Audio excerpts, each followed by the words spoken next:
Hey everyone, Powell here with Mid-Table Tactics. I'm just going to do live because I hate editing. I really hate editing. So we're going to do it live. We're going to do it live. We're going to show you guys how to set for people who are going to be helping at Kippers Melee, setting up the tables. This will teach you how to use the templates. And for those of you playing, if your table gets all messed up and the judges are busy, if you watch this, you will understand how to do the templates. I'm also going to go over the terrain, how it works on the templates, and what you can see through, what you can't see through, etc., etc. So we're going to start off with day one. It's going to be layout one. Dan Miner has made these lovely templates to help set it up. We were all at Tacoma. We saw the judges at Tacoma set up the tables. They said they had a method. I don't know what the method was. It was chaos as far as I was concerned. So anyways, we're hoping that this will speed up the table. We should be able to set up tables rather quickly. On them, it will say it's layout one will be. You will see there will be a little teeny map of where the template goes on the table, as well as a little image of what it's supposed to look like. We are doing layout one. Obviously, the mats here in the stream room, they have lines on them. There will be no lines at Kippers. If you do come to MTT, the lines will be on mats at MTT. However, I'm going to go around on day one, and we're going to make a mark here, here, here, and here, so that you'll be able to orientate the templates for those who are helping out. Okay, so here we go. First one going down. Line it up in the middle, as it says here. And it will tell you, well, this one doesn't tell you which one to put down, but this one, if you know what layout one looks like, it's the big guy. Put him in there like this. I'm using neoprene mats. They will not be neoprene mats at Kippers. And then you put the little guy right here. And there you go. Then you grab the very strange looking widget. It lines up like so. And then you grab one of the 5x10s. You put it like so. Then the one that I always struggle with, if you watched our live tournament series, I had one goofy foot. Put that in the corner. Shows you there an image of the rectangle facing like so. Boom, laid out. For this side, hopefully everybody has these widgets, you know, the 1 inch by 3 inch by 2 inch by ½ inch. If not, I'm sure Dan Miner is going to bring a bunch. You put that over here like so. You put down the little guy. Goes like that. And then you just square off of that like so. As you can see, it's real quick. It's going to be relatively accurate. And all we're going to do now is we're going to do the exact same thing on the other side. So again, starting any way you want, but I prefer starting in the middle. Down goes the 6x12, followed by the little guy, followed by the weird widget, followed by the 5x10. Right, again, goofy foot in the corner. Get the dice tray out of the way. He goes down like so. Again, just trying to keep it as accurate as possible. We're not going crazy here. And again, grab your little widget. Same thing on the other side. 3 inches by 2 inches. Square them up. Put them down. Kitty corner. Boom, layout one is done as far as the templates are concerned. Okay, a couple things now that we got these templates down for those who are interested. Okay, if a piece of terrain has one of these little pieces and it's connected as so along the long edge, that is all one piece, which means if you're wholly within this, this does not block line of sight, you can shoot through, it's all one piece.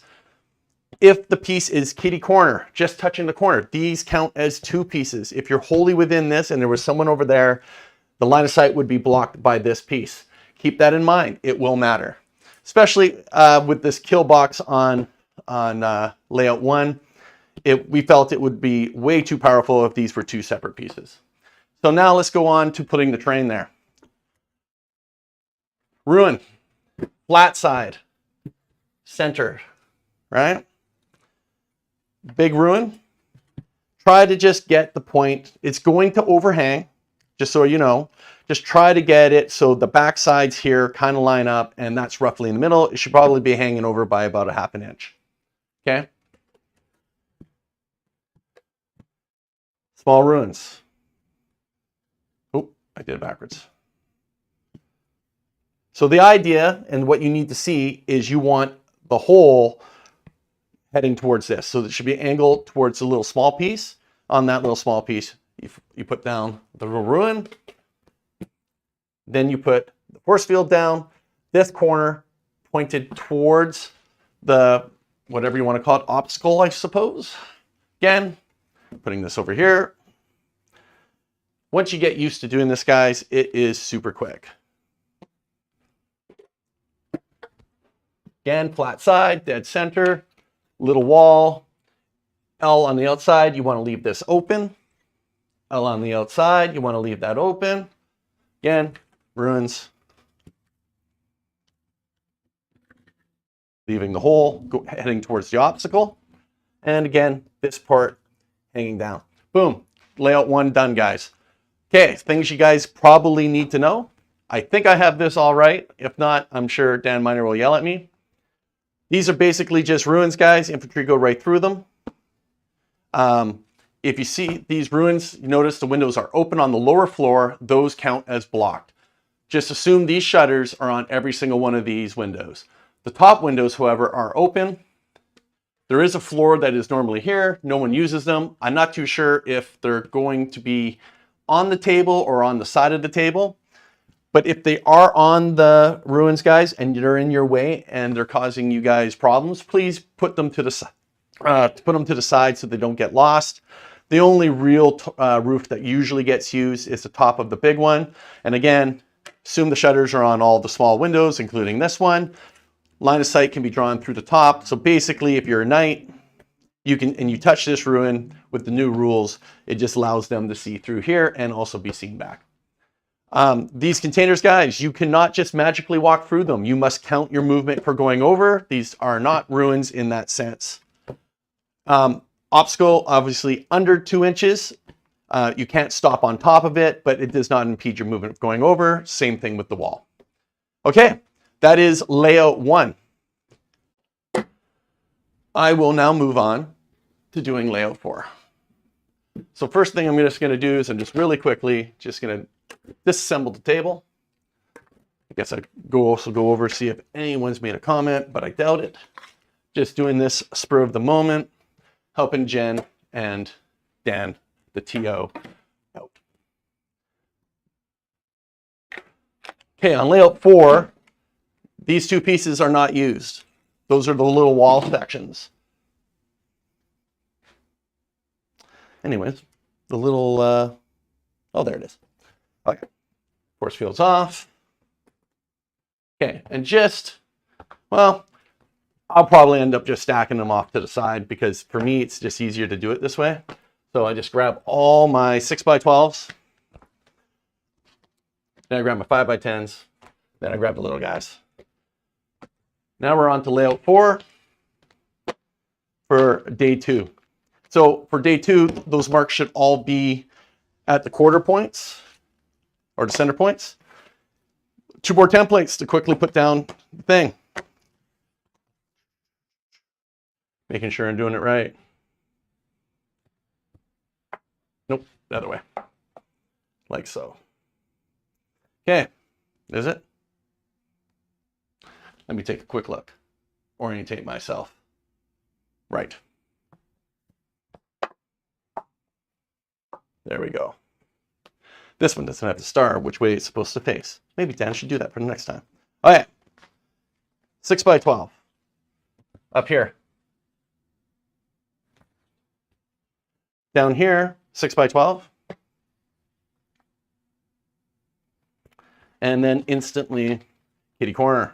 And we know kitty corner means these count as 2 separate things. Moving to the middle. Again, grabbing your little 2-inch widget, 1-inch widget. Center point. as it says, shows you right here, 2 inches, centered, template. Okay, and then it's basically following the instructions. Shows you putting the 6x12 right here.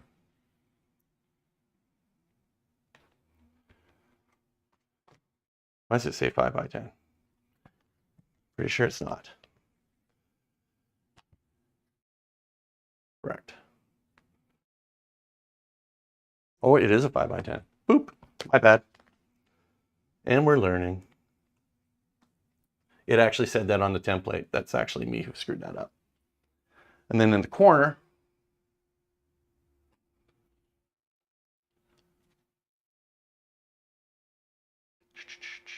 six by 5. Okay, going around to the other side, grab this. There's only 2 templates for this one. I was just looking to see if there was a third.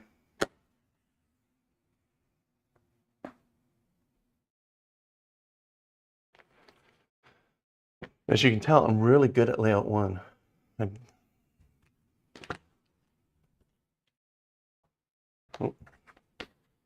Follow the directions on that are currently in front of me. Done. The last 6x12. Hey, we're doing this live, guys. And I haven't really used the templates, but they are pretty simple to use, I will say. Doesn't take a lot of practice, more of just getting familiar with it. I think after a couple tables, everybody will be just able to slam these down real quick. Again, center point shows me here, 2 inches down, as it says right there, roughly centered. Place your template there. That's your guide. Follow the instructions. Read that it's a 5x10 and not a 6x12 like I did. Put that down. Put that down. Boom. Table set up. So that's the template. And then now I'm going to set the terrain. Okay. Big ruin. Like so. Big ruin. Container. Well, look. Basically the same location. Flat sides, roughly centered. Flat side, roughly centered. Obstacle. Obstacle facing the opposite way of whatever way you put that one. Ruins. When you set this ruin, the idea is this corner should be shooting down the middle. So there's not an open gap that goes into the template from the other guy's zone.